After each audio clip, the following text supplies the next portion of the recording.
Hello and welcome to the latest OUTFRONT A-List event in celebration of Women's History Month. I'm Liz Rave, VP of Marketing here at OUTFRONT, and I'm thrilled to introduce Jenn Willey, who is honestly the most ideal voice to lead this event based on her background and personal mission to support women's advancement. Jenn founded Wet Cement in 2017, where she trains, coaches, and speaks at some of the world's leading organizations. She specializes in diversity, equity, and inclusion with a focus in women's leadership.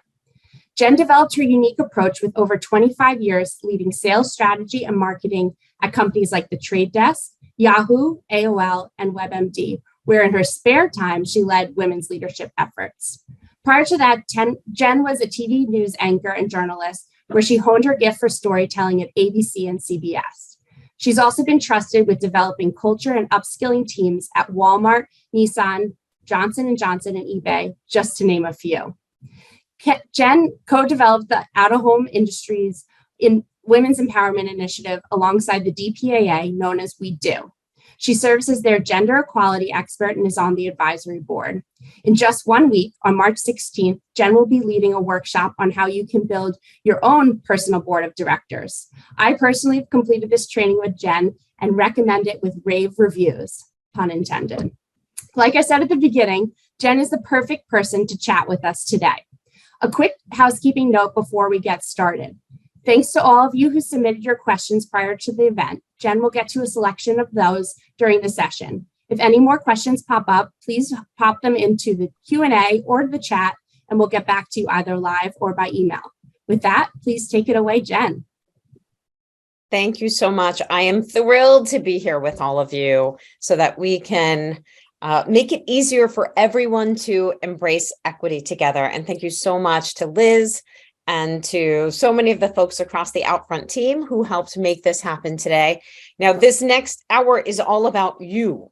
So we're also going to make it actionable. So we'll have a handout for you. So this is one of those times you can grab your phone and hover over the QR code there with your camera app so that you can download a PDF that will summarize so much of that we'll be talking about and ask you some tough questions that you can ask yourself as well. But so that way you don't need to worry about taking notes during this. You can really just focus on being present and not distracted. So after you use your phone, put it away a little bit and really just be a part of this and engage with us. And that is because it will be interactive. And okay, don't put your phone too far away. Get your phone out again, and you are going to hover over this QR code. And this is how we'll be able to interact all together in real time. So even though we'll probably have folks joining us from around the world, this will allow us to feel like we're all in one big room together and see how people are feeling. So we're going to use this data visualization tool I love. It's called Mentimeter. One of my favorite things about it is that it is totally anonymous. So you can really share very openly and honestly, and it will never be tracked back to you in any way. And so again, there's two ways that you can get on board with Mentimeter here. You can either just hover over that QR code, or if you don't have your phone nearby, you can just open up another browser window. And you'll go to menti.com. You see it spelled right there, menti.com. And then you'll put in the code that you see on the screen. I'll say it out loud in case you are opening up that window. It's 62585580. But I also put into the chat, for those of you who joined right at the start, ability to just click on a link. And perhaps, Liz, maybe you could recopy that in the chat and repost it for anybody who's joining now, or maybe anyone who joins in a little bit. But let's get started and talking about why are we focused on Embrace Equity for International Women's Day and Women's History this month. We're talking about that because it's a topic that is about everyone everywhere being a part of this, and we're all being together. So hopefully yesterday you took your little Embrace Equity pose. You wore some purple in solidarity. I'm wearing purple in solidarity for two reasons today. We're still within 24 hours of International Women's Day, and it's the OUTFRONT color. So what better color could there be? I know I do look a little bit like I'm going to a Prince Purple Rain concert, but I wanted to get a little snazzy for all of you. So I hope you like the velvet here. Now, International Women's Day and Women's History Month is all about really three things: celebrating women's achievements, raising awareness about discrimination, and helping people understand how can they take action to drive gender parity. And we're going to focus most of our time together on those two areas. And you might be wondering, why is it about gender equity and not equality? Well, equity is what we're doing and we're striving towards, but equality is really what we aspire to. And I think that this little cartoon really brings to life the difference between equality and equity. And that is, when we're focused on equality, is that everyone is getting the same resources and opportunities. As you can see here, that doesn't help many people at that time. But when you're focused on equity, it's recognizing that each person has different circumstances. And so based on that, they're allocated the exact resources and opportunities that they need so that you can have an equal outcome. So all of us can't wait until we can have that equal outcome, but we've got to do some work to get there. Now, hopefully you are on the same page that inclusivity and equality is important, not just for the good of the world and humanity, but quite frankly, it's a strategic business imperative. It's awesome for the bottom line. And there are scores of research that's out there that can bring this to life. I'm going to share two with you just to give you a taste of how and why this is so important. In a landmark study that was done with Forbes and Clover Pop, they looked at 200 different teams, 600 decisions that were made across them. And what they found, if you look at the image that's on your right there, was that when you had an all-male team versus adding in different layers of diversity in there, so adding in women, adding in people at different ages and stages, and then adding on geography, that what ended up happening was you had better decision-making that was happening each step along the way. People also made better decisions much more quickly, and they were much happier at the same time.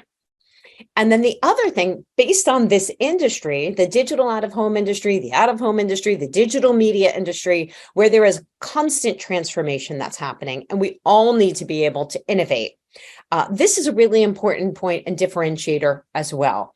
And that is, let me orient you here. This is about the amount of revenue that companies are deriving from what's called innovation revenue. Innovation revenue is any product or service that was launched within the last 3 years. And what they found is that those companies who had lower than average diversity scores had 26% of their company was revenue was derived through that innovation revenue. But when you had higher than above average diversity scores, you're looking at 45% is coming from innovation revenue. And that's because all of these different diverse ideas are able to generate more innovative products and services. So hopefully you're on the same page. It's important. It's a business imperative. And so let's actually talk about where we are today. So many of the people I talk to will say, oh, well, we've already made a ton of progress. Gender equality is solved. Half of the people on my team are women. We're all good. We don't have to worry about this anymore.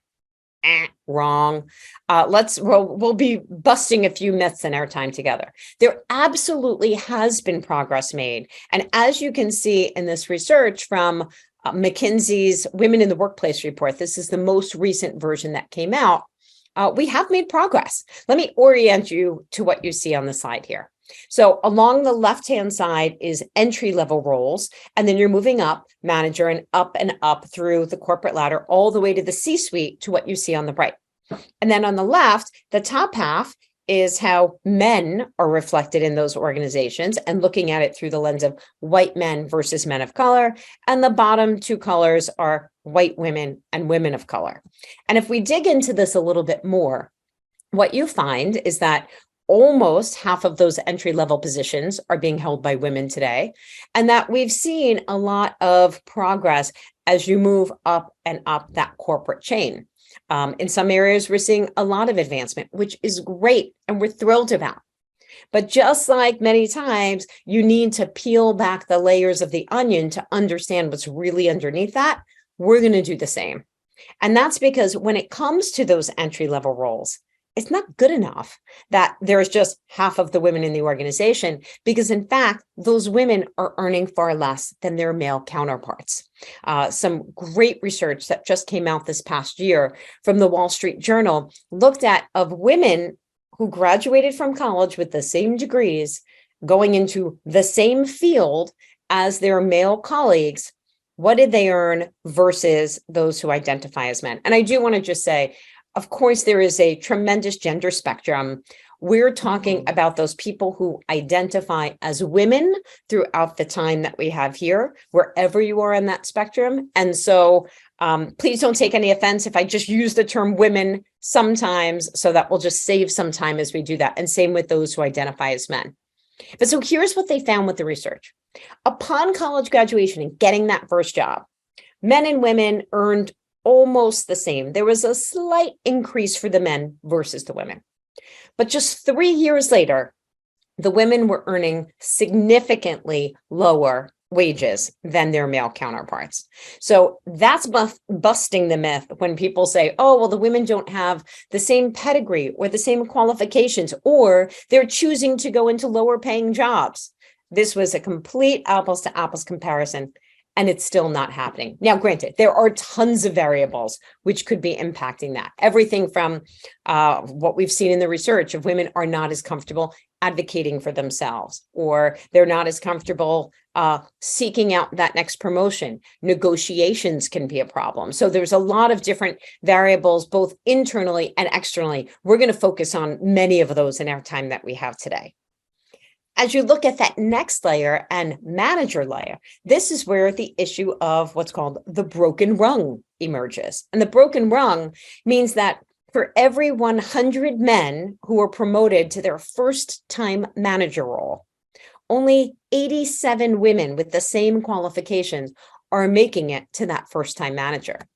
And when you look at how our Black sisters are faring, it is far worse than that, with only 82 for every 100 men.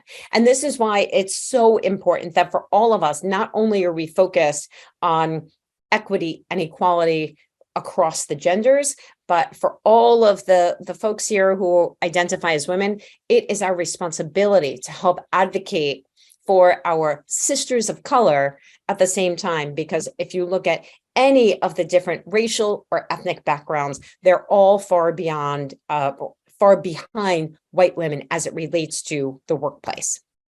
Okay, and now you'd say, oh, well, it looks like there's some big advances as you continue up towards senior leadership and the C-suite, but in fact, these numbers can really be deceiving. So what you see here is that now 26% of women are in the C-suite, but let's actually break that down. So this is some great research that also just released from the United Nations Women's Effort.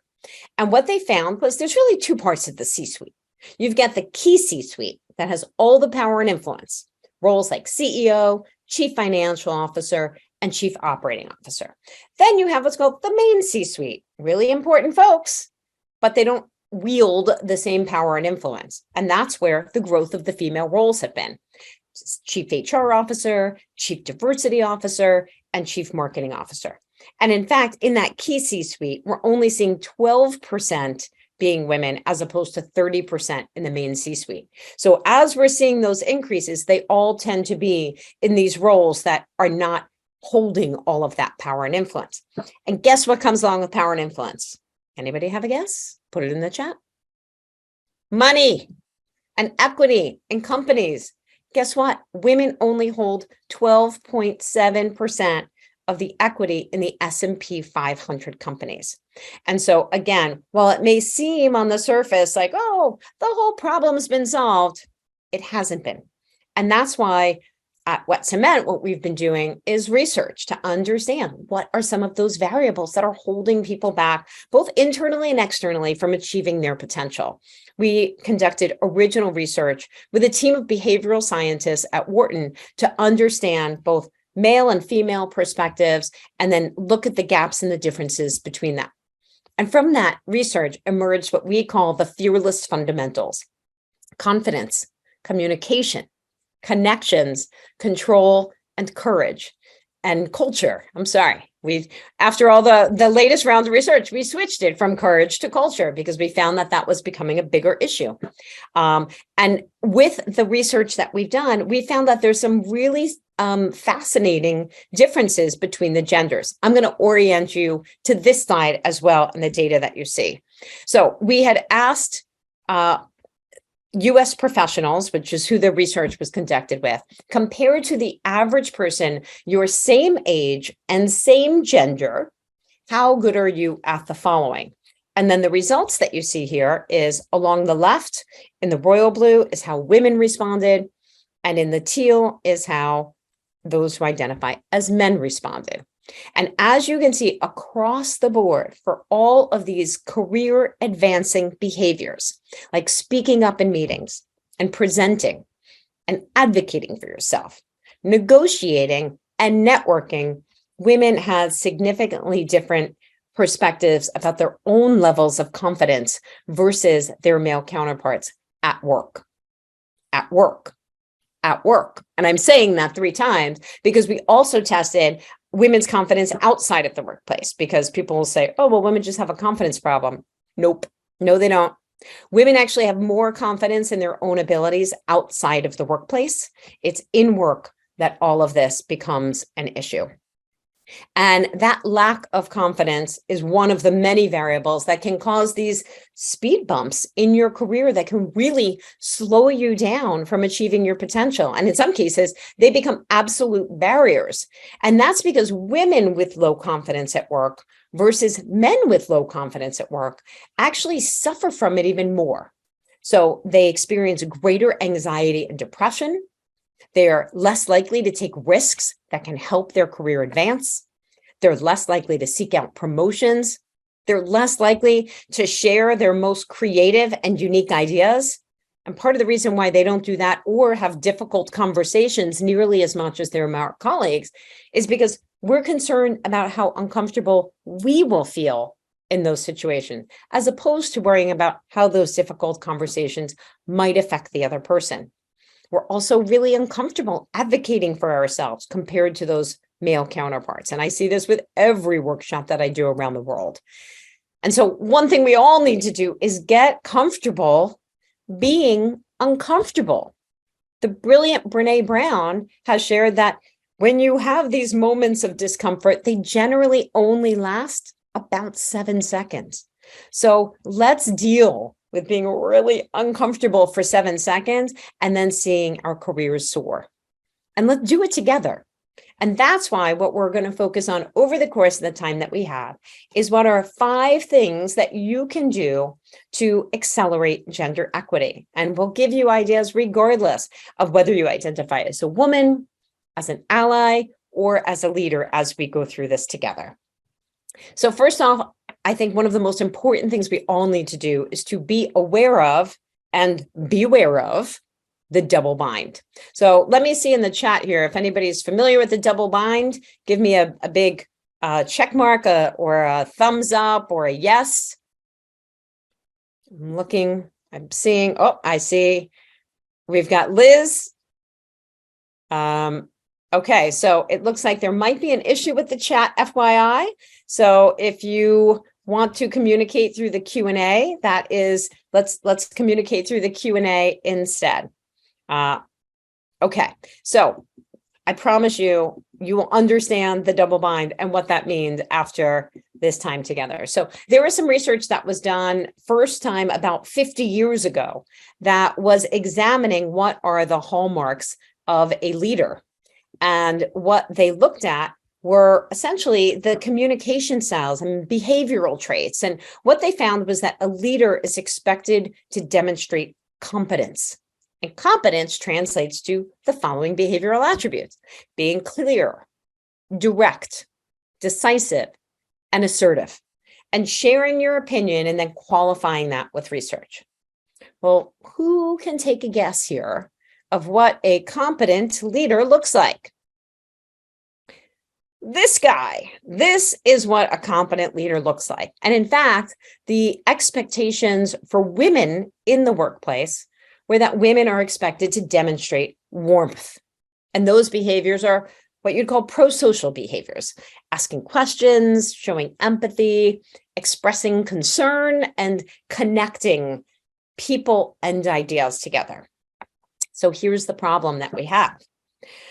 Women who lean far too much on the side of just demonstrating competence and, quite frankly, communicating exactly the same way their male peers do, they will get labeled with these, what I'll call B words, like brash and bossy and rhymes with witchy and abrasive and unlikable.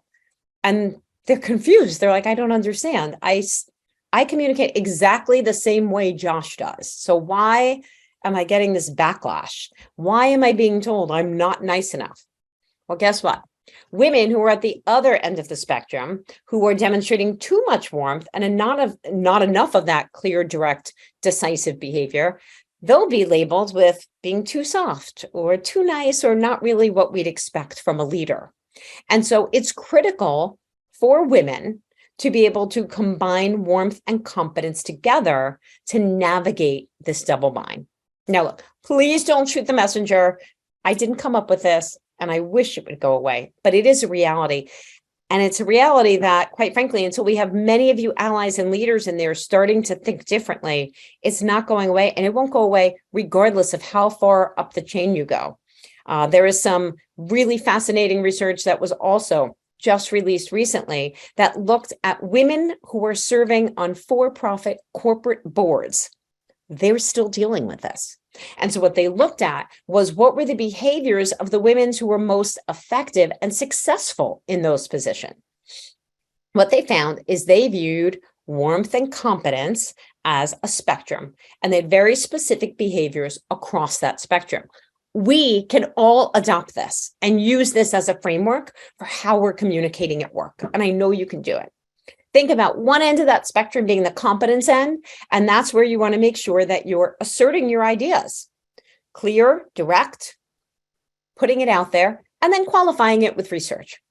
On the other end of the spectrum, you want to make sure that you're asking questions and connecting people and ideas together.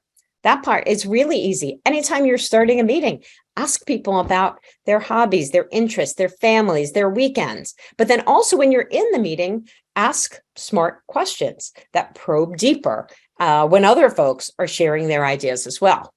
And then you have this hybrid part in the middle, which is about waiting and checking. So this is where you can say, hey, you know what? Let's do a timeout or a pause. I don't feel like we have all of the data that we need just yet to make the right decision. Let's do a little bit more investigation or check on that some more.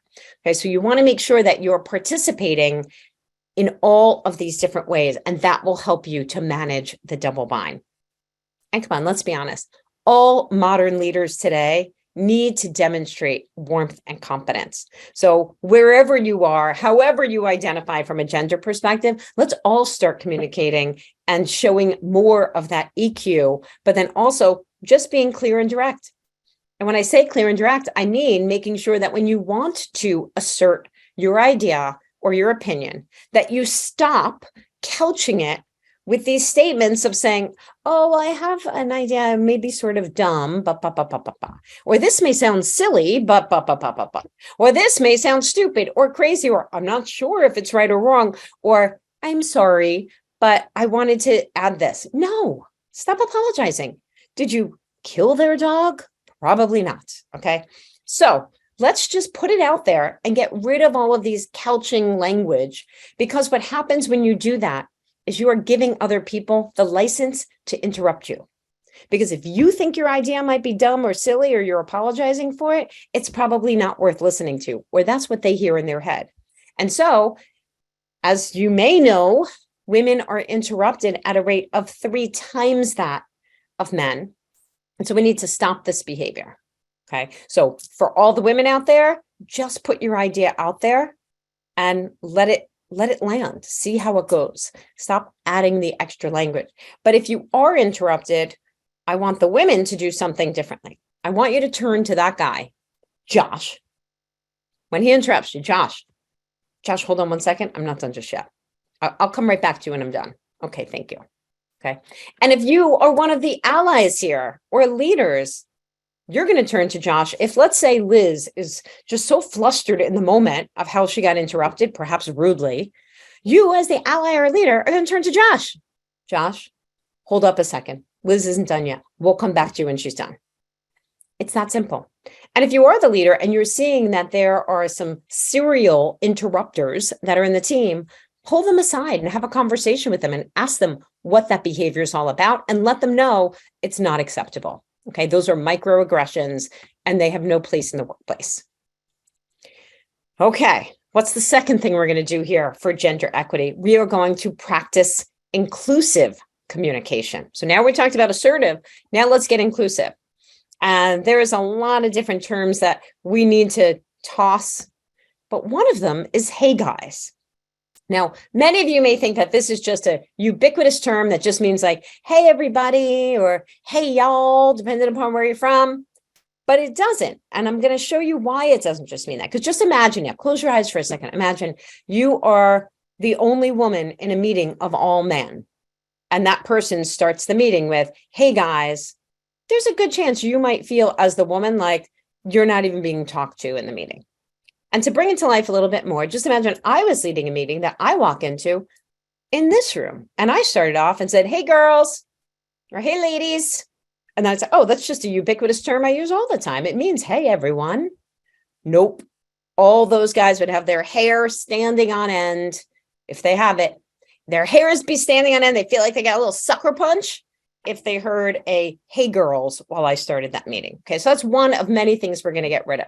We're also going to get rid of labels like she's emotional, those B words that I talked about earlier, the C words, or the when she's too warm and nice.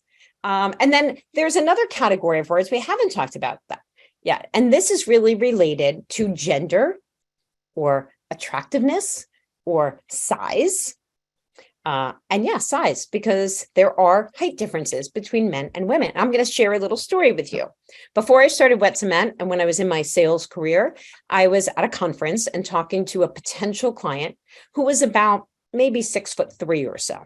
Now, I know you can't tell because we're here virtually together. I'm not that tall. I clock out at 5'2.5" on a really good day. And so I'm talking to this gentleman, and we're having a great conversation. And a competitor of mine walked up. He was about 6'4". And he turned to the guy, Gary. And he said, Gary, looked down at me. Isn't she adorable? Come on, let's go talk. And put his arm around him and walked off. Now, I got to give this guy credit. Brilliant strategy so that he could not only demoralize me and leave me sitting there with my mouth open, but what he was practicing is something called, he was taking advantage of affinity bias. And that is that it is human nature. The brain naturally goes to a place of wanting to work with, talk to, do business with people that are like you. There's a safety in that. And what we want to do is recognize those affinity biases and get away from them. So you don't want to be pointing out, oh, she's the office mom. That's my work husband. You want to get that language out of your vocabulary. And then crazy. I can't tell you how many women I've heard being called crazy over my 25 plus years of working. The only time I think you ever hear a man being called crazy is if he walks into the office with a machine gun. Right? Otherwise, that term is never used for men. So let's get that out of there. Here's some other terms we can get rid of. We talked about these are all related to the double bind, getting rid of those. These are related to the double bind on the other side of it, but we can replace some of those with saying she's really compassionate, or she has a high EQ or high potential. Instead of talking about a woman being emotional, think about it. Is she emotional, or does it happen to be that she's in fact really empathetic? Or she's really passionate about what she does. And so she's not going to give up on that just yet. As we related to all of these, any type of terms related to comment, gender, size, or attractiveness, get rid of them. There's research that shows that even when women get compliments at work, it actually brings down their confidence level and makes them feel very uncomfortable. So you don't need to tell that woman that her legs look great, or her hair looks really pretty, or you love that lip gloss on her. Guess what? She should know she looks amazing. And I will tell you this, There's so much that we can just take out of the workplace conversation by asking yourself whether you'd say the same thing to, and this is going to all of the men who are joining, to your same sex friends at work. So would you actually turn to Larry and say, Larry, gosh, your legs look so amazing in those chinos? Nope, never. Wouldn't happen. So there's another thing that we need to do, though, as it relates to inclusive language. So that was a lot of what we want our allies and women and men to get rid of. But there's language, women, we have got to stop. Okay. The boss lady, the boss babe, the girl boss, and ew, boss bitch. Come on. Let's get rid of this mug collection, because you are none of these. What you are doing is the inverse of affinity bias. You are pointing out that you're different than everybody else who's a boss. Guess what? You are the boss, and you're probably a great boss. And it's probably because you have really high EQ and emotional intelligence. So stop separating yourself and pointing out that you're a female boss. Nope, you're just the world's best boss. Now, if you are the boss, you might want to have a conversation with your team over the coming weeks and ask them, is there any language or terms that anybody uses, especially yourself, that makes people feel uncomfortable or less than or left out? And that's a great way to start the conversation. And for all of you, let's think about, are there terms that you would like to see disappear? And so let's say this is our first time that we're going to weigh in on Menti. So right now, if you can, we are going to switch over to Menti, and we are going to allow all of you to weigh in and tell us. This is where you want to pull out your phone, and we are going to switch over. There we go.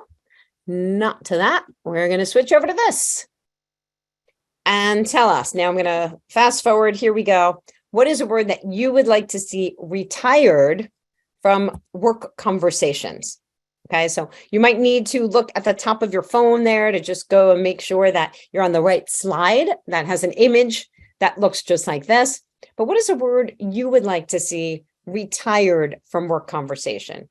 Now, remember, if you joined late, then you might not have had this come up immediately. And then what you can do, just open another browser window or on your phone, go to menti.com. You see it right at the top of the screen there, and then put in the numbers that you see right there, and you'll be able to share with us for the rest of the session that we have here.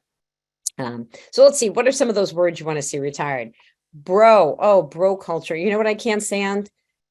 Friends of mine from work who I really love, but they would talk about their bromance. It made me so uncomfortable because I was good friends with them. Could I say I'm part of their bromance, or is it then a romance? And then is that completely inappropriate for the workplace? Work husband. Yes, let's stop choosing a work husband. Guess what? Either you're married and you have a real husband, or you have close friends at work who might be male and you're not. Talking about women being sensitive, or being gals or girls. So as you can see, and I'm going to keep this up, keep the terms coming, because then this is a great way to talk to your colleagues and say, you know what, I was in this session and we were talking about this, and yeah, it makes me really uncomfortable when I see this. Perhaps these are some things we can toss in the future. Here's another little cheat sheet that you can have. Because we shared the handout with you, if there is someone that uses some terms that you're not comfortable with, you could just forward them the handout to PDF and say, oh, I joined this A-list conversation and they talked about this. There were some terms that we didn't like. Gosh, one of the ones I put in and shared that I didn't like was X, Y, and Z. And maybe they'll get the hint that way, or you could even be more direct if you're comfortable. Okay, so number 3, we're going to focus on leveling the playing field. And that's because research shows that when a manager is considering 2 different people for a role or for a promotion, what they do is they evaluate men most often on their potential for the role. They evaluate women based on proven performance or demonstration of the skills that are required for that next role. Well, guess what? Anytime you're taking a leap up, you can never check every box. Otherwise, it's not a leap up. Not a promotion. It's a lateral move within an organization if you could have done everything that's on that list. And so first off, we're going to talk to the women. here's what I need you to do. First, you got to throw your hat in the ring. But secondly, you need to make sure that you're really looking at what are the demonstrated skills that you have and making sure you're really clear about that. And then of anything where you haven't done it yet, come up with a 30, 60, 90-day plan on how you're going to close the gap once you are in that role. So you're being completely open that, yeah, I haven't demonstrated every skill on here, as I'm sure nobody could, because there are some responsibilities that are at outside of my pay grade currently.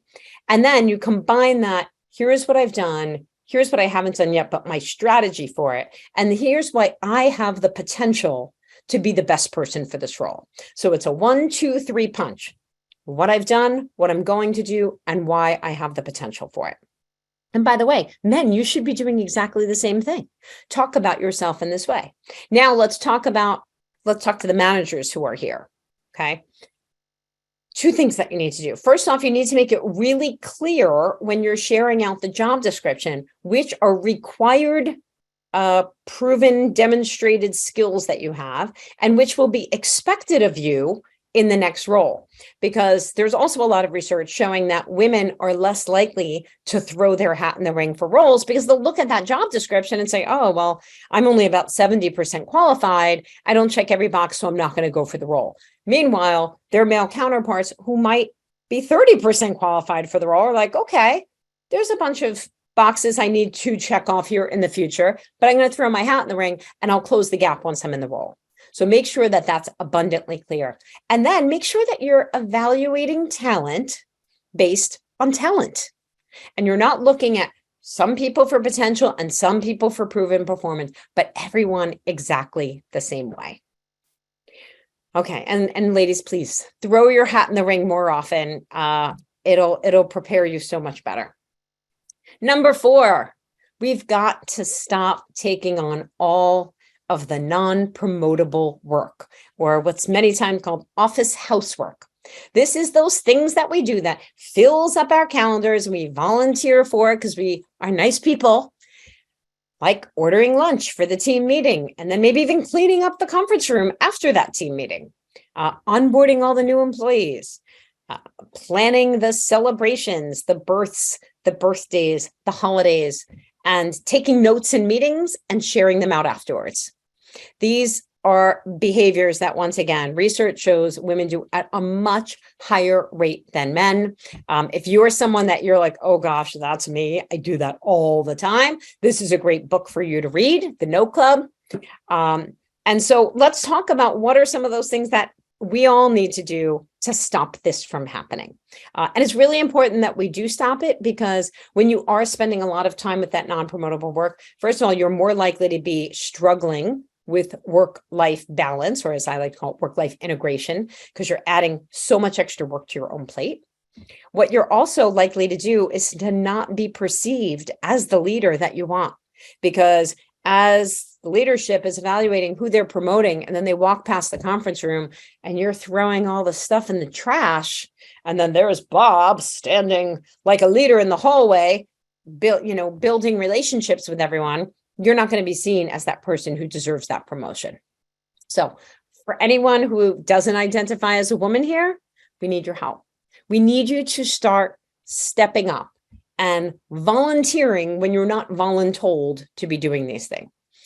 It's very easy, and I'm going to share some examples of how women can start to change the narrative, but men, you could instead do any of these things proactively rather than waiting for women to need to say it. So for all the women out there, we need to get more comfortable saying no. I know it's hard. I struggle with it myself. And look, I get it. In many cases, if I was when I was in corporate America, if my boss or boss's boss or anybody above me asked me to take the notes in a meeting, absolutely, I'd be happy to. I'm a really fast typist. I'm happy to do it.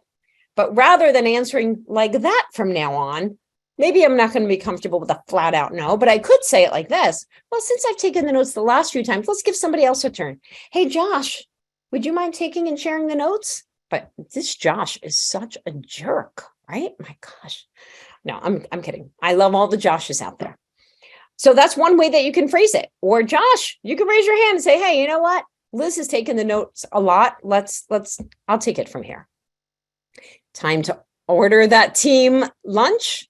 Well, you can easily say, hey, why don't we schedule a round robin schedule for lunch? And then that way, that one person every week will switch it out, will alternate. Everybody shares the load. You order the lunch that week. Everybody pitches in and cleans up their own station. And then whoever ordered the lunch that week is responsible for the group lunch if there's still stuff that needs to be cleaned up. Guess what? Onboarding? Oh, how about we create an onboarding task force?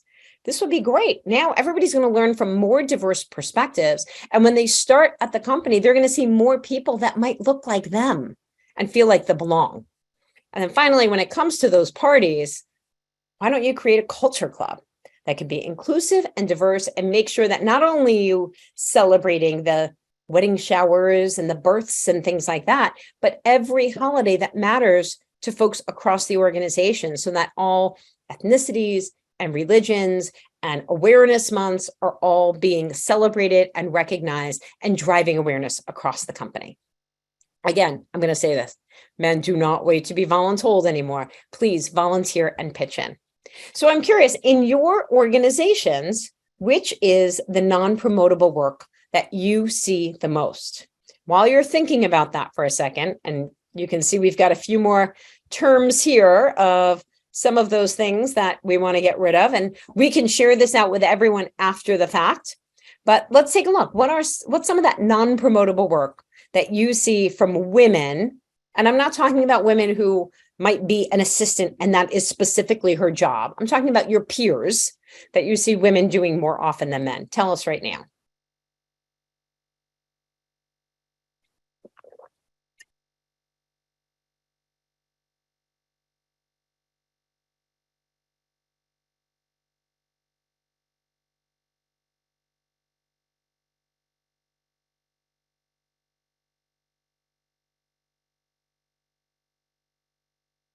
Okay, we've only got a few of you who've weighed in so far. Hopefully we'll see some more answers here in a bit since we've got a bunch of you who are on the call.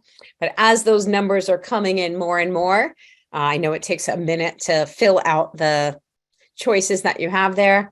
It looks like cleaning up meeting rooms and planning those team outings and celebrations seem to be all the way at the top of the list.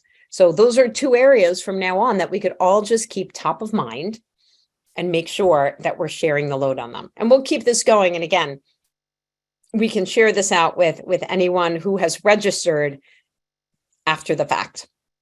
And keep those answers coming in. I'll keep it up in the background for us.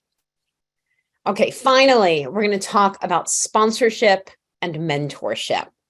Sponsorship is one of those really critical areas and roles on your personal board of directors that we all should be building that sadly women have not so often, and men don't always have it either, but women are sponsored far less than men are in their professional endeavors. And we actually have a whole 2-hour workshop that we do around building your personal board of directors. So we're only going to be able to touch on 2 of these, but I will say, if you are a part of the out-of-home industry and your company happens to be a member of the DPAA, there is a workshop that will be free to all DPAA members that will be happening a week from today. So you can just check out the DPAA website. That's going to be from the Women's Empowerment in the Digital Out-of-Home Industry called We Do. I will be delivering that workshop. So hopefully you can join. And if you're part of the ad ecosystem, let's say you're joining from an advertising agency, then you can actually contact the DPAA. And I think Liz can put that email address right into the chat or into the Q&A for everyone so that you can get that information and request to be added to that workshop that we're doing. I believe it's 11 a.m. Eastern time next Thursday. But we're going to focus on 2 parts of the personal board of directors that are so critical for all of you. Sponsors. These are people who have power and influence and who can advocate for you when you're not in the room. They're the person that's going to say your name and be the tiebreaker when there's the annual performance reviews and calibrations. That's the time where decisions are being made about who's going to get the promotion, who's going to get a raise, who's going to get a new stock grant. And here's the challenge. People think that their manager is going to advocate for them. But what happens every single time is Liz's manager is going to be advocating for her, and Josh's manager might be advocating for him. So there's somebody with more power and influence who's going to make that decision. You need to have relationships with people who are in those levels, multiple levels above your managers, so that they can be looking out for you. And not only just in those moments, but when they hear about stretch assignments or new jobs that might be opening up, you want to make sure that you have a whole crew of people that is saying your name in those times. Now, related to sponsors are mentors. Now, the difference between a sponsor and a mentor is that a mentor is someone who needs to know your goals, your strengths, where you're looking to go, and your weaknesses, or those areas that you need help with developing. And then they can help provide guidance and help you develop or help you navigate through tricky political situations that we all endeavor with sometimes. And that's why your mentor shouldn't be your manager, because your manager might be a great mentor towards you, but you need somebody else that when you are having challenges with your manager, that you can go and problem solve with. But that difference between your mentor and your sponsor is that your sponsor doesn't need to know the weaknesses or developing and what you're going to focus on there. All they need to know is what are your strengths and what are you looking to do? Where do you want to go? And then, quite frankly, if you can articulate how and where you'd like their help advocating for you, that's going to be the best situation overall. But I'm curious, in the Q&A right now, because I know we're having some problems with the chat, tell me, if you have a mentor, put a little yes into the Q&A right now. Let's see if we have some yeses in there.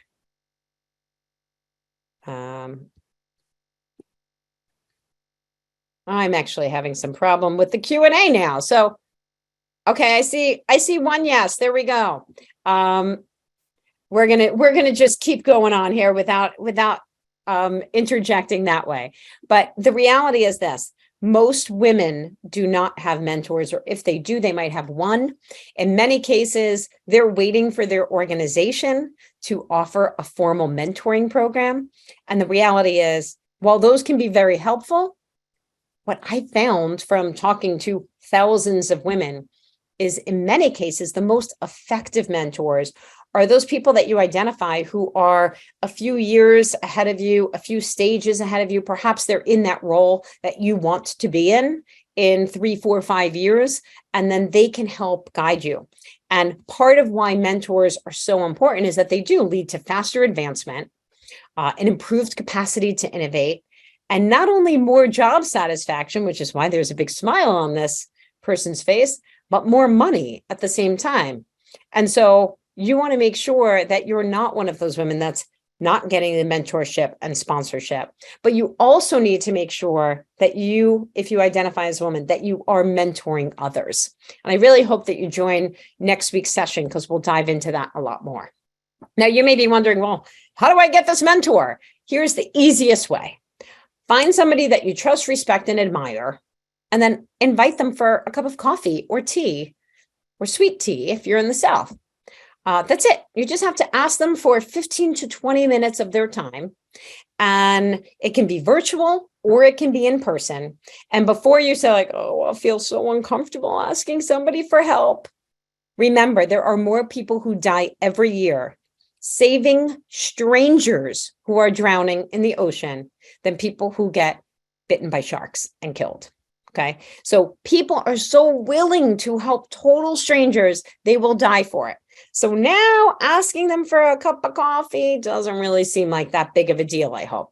And you can even be cute about it. You can send them a $5 Starbucks or Dunkin' Donuts gift card. Now, I don't know what you're buying at Starbucks with only $5, so good luck with that, but it's a nice gesture. And then when you're having that virtual coffee with them, ask them about their journey and what their path to where they got was like. It probably looked more like this, quite frankly, with ups and downs along the way. There were probably a lot of rough patches. Ask them about that and find out what were the lessons that they learned along the way. And if you really want to solidify that relationship, also ask them about what strategic projects or initiatives do they have coming up where they might need some help. And then you can help them and offer some of your time. And now it starts to become a two-way value exchange relationship where you'll never need to utter those awkward words of like, would you be my mentor? Okay, so I'm curious, what are some of the areas that you would like to develop by having a mentor? And so we're going to put this into Menti right now. And let me forward the slide here. There you go. Now, I know there are probably many more things that you would like to develop by having a mentor.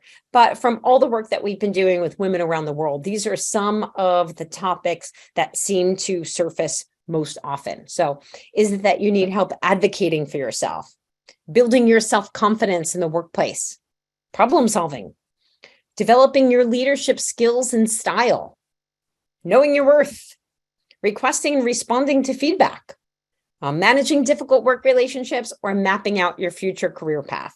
Why don't you tell us right now?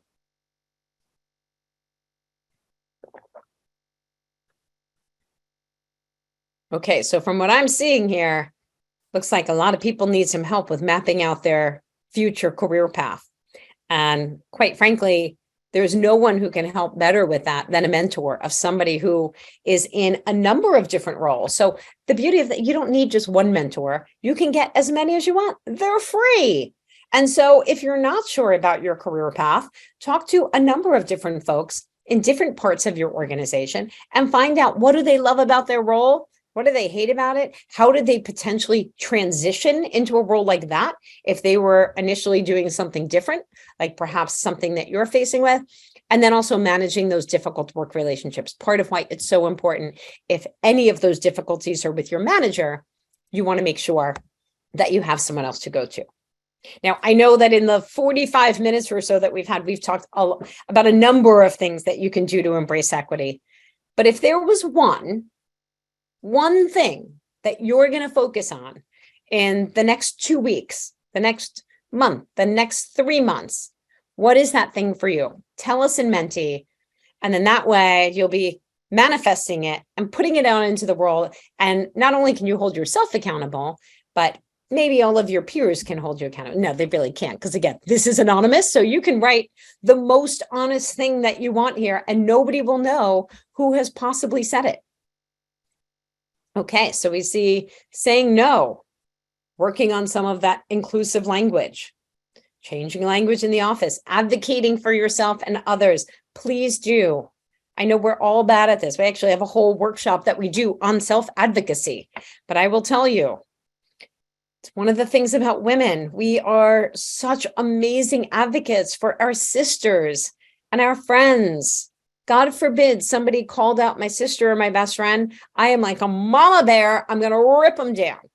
But somebody makes fun of me or bullies me or interrupts me or demoralizes me, and it's a lot harder to deal with. So it is a skill that can be built with time. Listening, speaking up for yourself, finding a woman to mentor. Yes, thank you. And women out there, as you start mentoring, just know that if you've been in the workforce for 2 years or more, you should be mentoring someone else. But do me a favor, don't only look for women to mentor. It's so important that you are mentoring people across genders, ages, races, sexual preferences, whatever it may be, so that that next generation can see the ways that we think and how we operate. Okay, I love seeing all of these ways that you're going to put this into action. What an empowered group we have here, and keep it going. Again, we can share this out afterwards with all of you. So again, just to recap for us, avoid the double bind or learn how to manage it. Practice that inclusive communication so everybody feels like they're a part of the team. Don't hold women to a higher standard if you're a manager. And for those women, throw your hat into the ring. Let's all share the load on that non-promotable office housework that needs to happen. And let's make sure that we're finding mentors and sponsors and or becoming one, depending upon where we are. Now, because you were a part of this OUTFRONT A-list celebration today, there is additional exclusive content that we have on the Wet Cement website. Again, grab that phone, open up your camera app. You can use the QR code that you see here. It'll take you right to the exclusive materials section, or you can just go to the Wet Cement website at wet-cement.com, and then you'll go to the exclusive material part. But you will need a passcode to access this content, which is really focused around confident communications. So for those of you who are focused on that self-advocacy and assertive behavior, this is for you. That passcode is fearless, one word, all lowercase. Also, if you want to get monthly inspiration and insights and action steps that you can take through the Wet Cement newsletter, please sign up. All you can do, you already have your phone in your hand. You can just text 66866. You see it right on the screen. And then in the message, you'll just put one word, Wet Cement. That is 66866 is where you'll send the text, and Wet Cement is the word that you'll add in. And certainly if you think that your organization could benefit from becoming more inclusive and empowered, and there are some upskilling needs that could happen and that you would value, we would really appreciate any introductions to your colleagues. You'll see many of them that we typically work with across the screen, and you can even sign up for a free consultation to talk about how we can help your organization. Now, we only have a few minutes for questions. And so what I'm going to do is I'm actually going to go to some of the questions that we got in advance. So let's get to as many of these as we can here. And then maybe we can even follow up in the future with some of the other questions that came through during our time today. So what's the best advice you can provide on building a board of directors? Come to the session next Thursday at 11 a.m. Eastern time through the DPAA. You'll get an hour and a half worth of what you can do. And we'll also have networking so you can connect with some potential peer mentors, allies, mentors, or proteges, which you'll learn all about. How can you find confidence in the workplace? One of my favorite tricks to do is to build what I call a confidence catalog.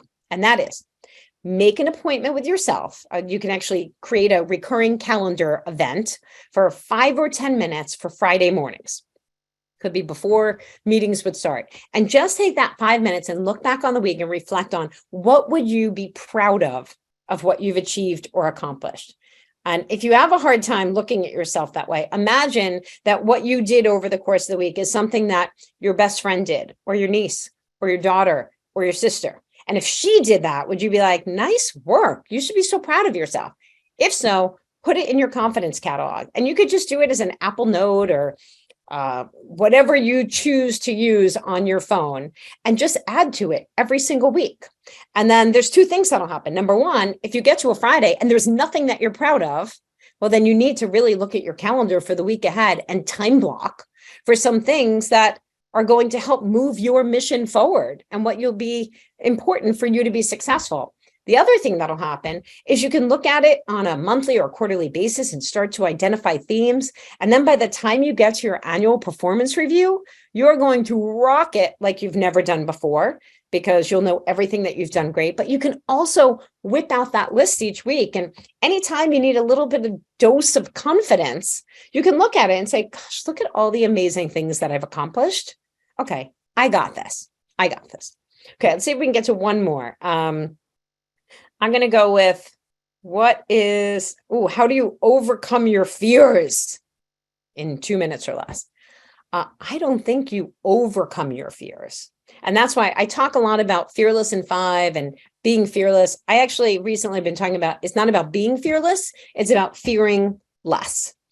It's about understanding what are those triggers, what are those internal barriers that we have in our mind, and then being able to be self-aware enough to stop and pause and reflect, and then think about, okay, what are all of my options of how I can navigate around this potential barrier, so that then you can start to essentially coach yourself when you're in those moments and not let the fear stop you, but just allow it to be a reminder that, okay, maybe this is now where I need to slow down, because then I'm going to be able to speed up that much more. And also knowing that there's two kinds of fear. There's stress, which actually creates anxiety, and then there's eustress, EUSTRESS. And that is the positive stress, that it is something that's exciting And that may be why it's a little bit scary, but it's actually a good thing. And so you just got to go for it and take that leap. And I promise it will never be as bad as you think that it will. And with that, we're right coming up on time. And so again, we'll try to get some more of these questions if we can in the future. Feel free to drop me a note personally or link in with me. I'll put my LinkedIn into the chat right now. I'll put my email in there so you can contact me directly. And I want to give, again, a huge thank you to Liz Rave, Valerie Vespa, the whole OUTFRONT team, for including me. And remember, International Women's Day may be over, but International Women's Year has just begun. I love that. Thank you, Jenn, so much for your insight and your very actionable resources. I think we all have a lot of homework to do. And thanks to everyone who joined. We'll follow up with the worksheet that Jenn shared, plus the recording if you want to listen back. And that should hit your inbox on Monday. So happy Women's Month and Women's Year, like Jenn says. Thanks, everyone. Bye. Take care. Bye-bye.